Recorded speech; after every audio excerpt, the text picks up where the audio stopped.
Subdomain 2-1, Asset Management, is a critical component of an organization's cybersecurity defense strategy. The objective of this subdomain is to ensure that the organization's information and technology assets are identified, protected, and managed in a manner that supports the organization's business objectives and goals, while also complying with relevant laws and regulations. Let's start with Control 2.1.1. This control states that the organization must define, document, and approve cybersecurity requirements for managing information and technology assets. This includes defining what types of assets the organization has, how they will be used, and what level of security they require. For example, a hospital might have different requirements for managing patient records versus managing employee payroll information. A hospital can create a document that outlines the specific cybersecurity requirements for each type of asset, and then have it reviewed and approved by the appropriate parties. This control is important because it ensures that the organization has a clear understanding of what types of assets it has, and what level of security those assets require.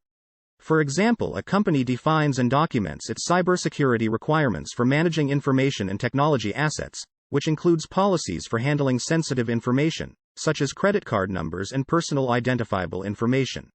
These policies are approved by the company's management team. Control 2.1.2 builds on the first control by requiring that the organization actually implement the cybersecurity requirements for managing information and technology assets that were defined and approved in Control 2.1.1. This control might include actions such as setting up access controls to ensure that only authorized personnel can access certain types of assets, or implementing encryption to protect sensitive data. Control 2.1.2 is about implementing the cybersecurity requirements for managing information and technology assets that were defined and approved in Control 2.1.1. This control is about putting into action the policies and procedures that were developed in order to protect the confidentiality, integrity, and availability of information and technology assets. One example of how to implement this control would be to assign a team or individual within the organization to be responsible for monitoring and enforcing the policies and procedures. This team or individual could be responsible for conducting regular audits to ensure compliance with the policies, and for addressing any non-compliance issues that are identified. Another example would be to integrate the policies and procedures into the organization's IT asset management system, and to ensure that all employees and contractors are aware of and understand the policies and procedures. Tools and technology that can assist in implementing this control include IT asset management software, which can automate the process of tracking and managing assets, and security information and event management (SIEM) systems, which can help to detect and respond to potential security incidents. It is important to note that compliance with the policies and procedures should be continuously monitored and evaluated to ensure that it remains effective in protecting the organization's information and technology assets. There are various technologies that can help organizations implement the Control 2.1.2. For example, a configuration management database, CMDB, can be used to maintain an accurate and up-to-date inventory of information and technology assets. This database can track the lifecycle of assets, from the time of purchase to retirement, and can be used to track their location, ownership, and other important details. Additionally, there are various asset management software tools that can help automate the process of maintaining an accurate inventory of assets, such as asset discovery tools, and IT asset management, ITAM, software. These tools can automatically scan networks, identify assets, and provide real-time inventory data of all assets. Furthermore, there are also various automated tools, such as vulnerability scanners, that can be used to identify and assess the security of the assets and to determine their compliance with the organization's cybersecurity requirements.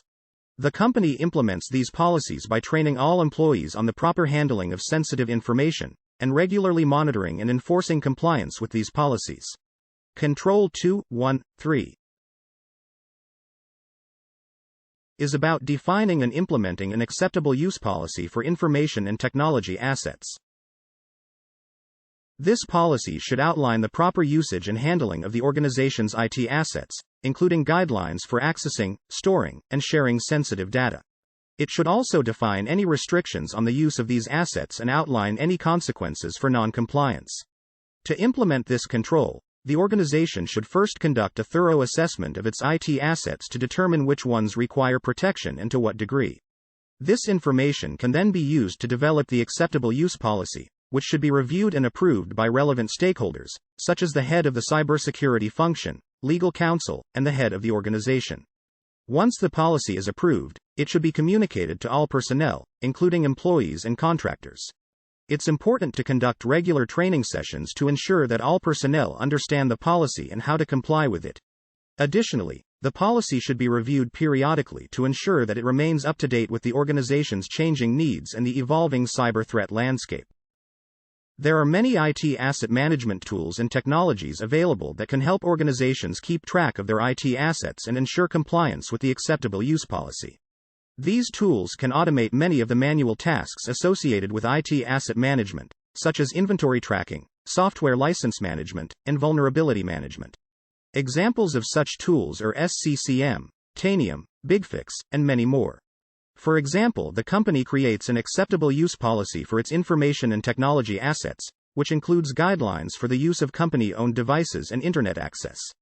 This policy is approved by management and made available to all employees. Control 2.1.4 is about implementing the acceptable use policy that has been defined, documented and approved in Control 2.1.3. This might include setting up monitoring to detect and respond to any violations of the policy, and making sure that employees are aware of the policy and understand their responsibilities. This means that the policy should be communicated to all employees and contractors, and they should be required to acknowledge and adhere to it. The policy should cover things like how employees and contractors can use the organization's IT assets, what types of activities are prohibited, and what to do in the event of a security incident. To implement this control, organizations can take the following steps. First, develop an acceptable use policy that is tailored to the organization's specific needs and requirements. The policy should be in line with laws, regulations, and industry standards. Communicate the policy to employees and contractors and provide training on how to follow it. This can be done through regular training sessions, online training modules, or other forms of communication. Regularly remind employees and contractors of the policy and the importance of adhering to it. Monitor compliance with the policy through regular audits and reviews. Take appropriate action when violations of the policy are identified. Let's have an example to clarify this controls. An example use case scenario would be a retail organization that stores a large amount of sensitive customer data. The organization's acceptable use policy would prohibit employees from accessing or sharing customer data without proper authorization. The organization would train employees on the policy, and make sure they understand that accessing customer data without proper authorization would result in disciplinary action. The organization would also conduct regular audits to ensure compliance with the policy. Technology such as security information and event management, SIEM, software, can help automate the monitoring of employee activity and identify any violations of the acceptable use policy. Additionally, solutions such as data loss prevention, DLP, software can be used to monitor employee activity and ensure that sensitive data is not being shared or mishandled. For example, the company enforces the acceptable use policy by monitoring employee use of company-owned devices and internet access, and taking appropriate action in cases of non-compliance. Control 2.1.5. It states that information and technology assets must be classified, labeled, and handled as per related laws and regulatory requirements. This control is implemented to ensure that the organization's information and technology assets are protected in compliance with relevant laws and regulations. For example, in Saudi Arabia, the National Cybersecurity Authority, NCA, has issued guidelines for the classification and handling of information and technology assets. To implement this control, the organization should first determine the laws and regulations that apply to their information and technology assets. This could include laws related to data protection, intellectual property, and cybersecurity. Once the relevant laws and regulations have been identified, the organization should then create a classification scheme for their information and technology assets. This classification scheme should take into account the level of sensitivity and criticality of the assets, and should assign appropriate labels to the assets. Once the classification scheme has been created, the organization should then implement procedures for the handling of the assets.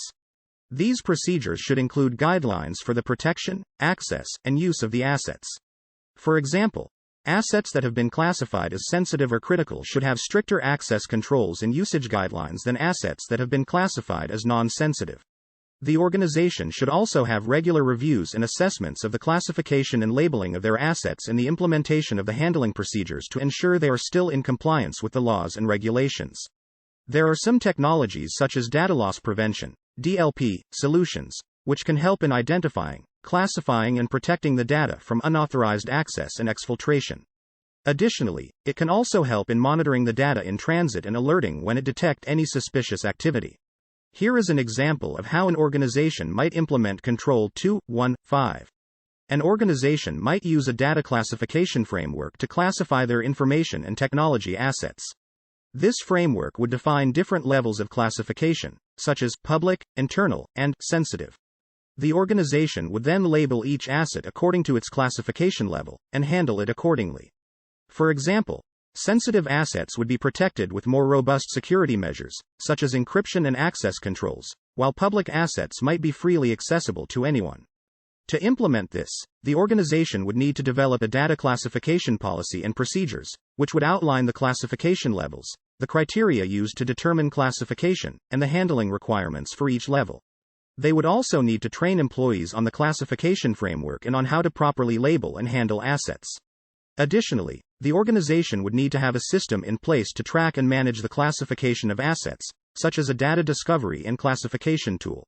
It's important to note that many countries have laws and regulations around data classification, so the organization would need to ensure that their classification framework is compliant with these laws.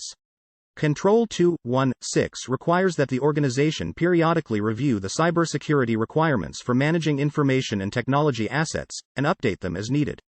This includes reassessing the organization's inventory of assets, making sure that the security controls are still effective, and updating. As for technology, there are various tools and software that can assist with implementing and enforcing these controls, such as data loss prevention, DLP, software to help identify and protect sensitive information, mobile device management, MDM, solutions to monitor and control access to company-owned devices, network monitoring tools to detect and respond to suspicious activity on the company's network. It's worth noting that the specific tools and software will depend on the organization's requirements and infrastructure.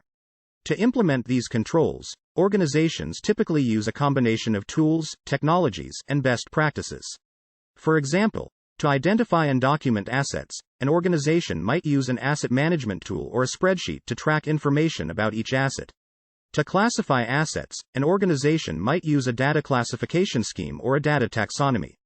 To protect assets, an organization might use firewalls, intrusion detection systems, and encryption. To monitor and review security, an organization might use a security information and event management (SIEM) system. To ensure secure disposal, an organization might use secure wiping software or physical destruction of storage media. It is worth noting that organizations must review and update the process regularly and make sure that the process is aligned with the laws and regulations that are relevant to the organization and its industry.